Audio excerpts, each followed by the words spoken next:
Hi, so a lot of you guys understand and know that I don't really like spending more than 20 minutes on a motherboard unless I'm trying to get a point across, unless I'm just doing something silly for the hell of it. 99% of the time over the course of my day, I'm not spending more than 20 minutes on a board.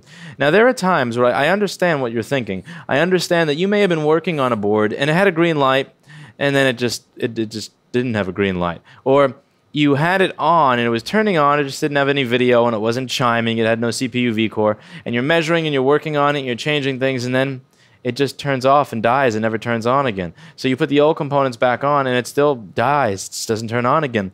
And you look and you really don't think you did anything wrong. So you look at the board and you think to yourself, you're like, what did I do wrong? What could I have done differently? Was it you? Or was it me? Like, was it me? Did I do something wrong? Or was it just that you were messed up to begin with and you just weren't meant to work? And I want you to wonder for a little bit before I give you the answer. What other part of your life does this sound like? Relationships. Boyfriends and girlfriends. So many people will wonder in a relationship, let's say the other person stops talking to them as often, or they get annoyed, or your spouse or the person you're dating cheats on you, or they lose interest, they just stop treating you with that zest for life and that zest for hanging out with you and spending time with you and caring for you and doing things with you and experiencing the world with you that they had before. They just don't seem interested in it anymore. Now, there are two ways that you can work on this situation. You can either bang your head against a wall to try to figure out why your girlfriend is broken up with you. You could bang your head against the wall trying to figure out, what is it that I did wrong? Was it you or was it me? What could I have possibly done? Like, just why did this happen? It doesn't make sense. Or you could just move on to the next one. And the thing is, when you're in that stage of trying to figure out what it is that you did wrong, I'm not saying that you shouldn't think about it. You should think about it. You should try to think about what you did wrong and what you could do next time and what you probably missed. But at the same time, you shouldn't dwell on that. You shouldn't say, you know what? I have 20 other boards that I could fix, but I'm not going to work on those because, man, this one board, I just got to figure it out. Why did she leave me? And again, you can't dwell on that. You know what's going to help you feel better about the woman that left you? Finding another woman that likes you. And you know what's going to help you feel better about that one board that had that circular issue that could have been a PCH or a BIOS or an intermittent power rail or some other crap like that? You know what's going to help you feel better about that?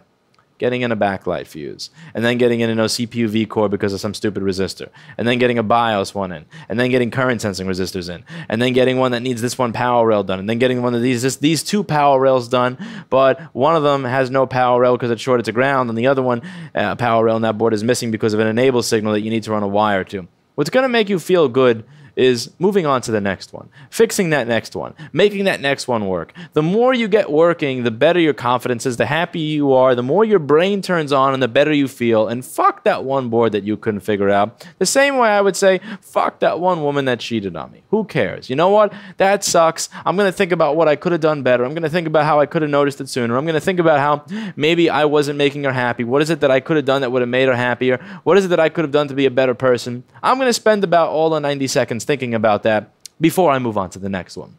That's what you do with relationships. That's the healthy way to go about relationships. Again, you shouldn't spend 5 years of your life wondering, why is it that my ex-husband left me? You should spend this much of your life thinking about that, and then again, the rest of your life open to the possibility of enjoying other relationships. The same way that with motherboards, you should not spend weeks upon weeks upon weeks fucking with one board that's driving you nuts at the expense of the rest of them. The best way to get back that feeling of confidence and the best way to get rid of that feeling of dread is to say, you know what?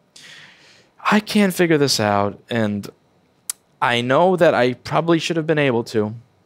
I'm sorry that I can't, but I give up.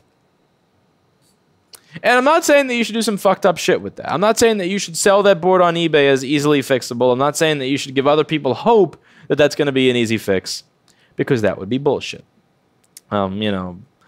If you want to dump it on somebody that you don't like for whatever reason, that's your business. But, again, just don't recirculate it into the market where regular people may actually believe that that's easy.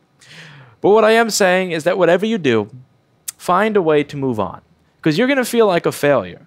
When you fuck up soldering some basic thing, when you figure out what was actually wrong after you did something to fix it that wasn't the right thing to do, you're going to feel really bad. This is the kind of field where you have to spend hours upon days upon weeks upon months learning to get good at it. And if you're putting that much time into it and what you're getting back is failure, you have to be a normal person to, to feel dread at that. Normal people are going to feel some sense of dread.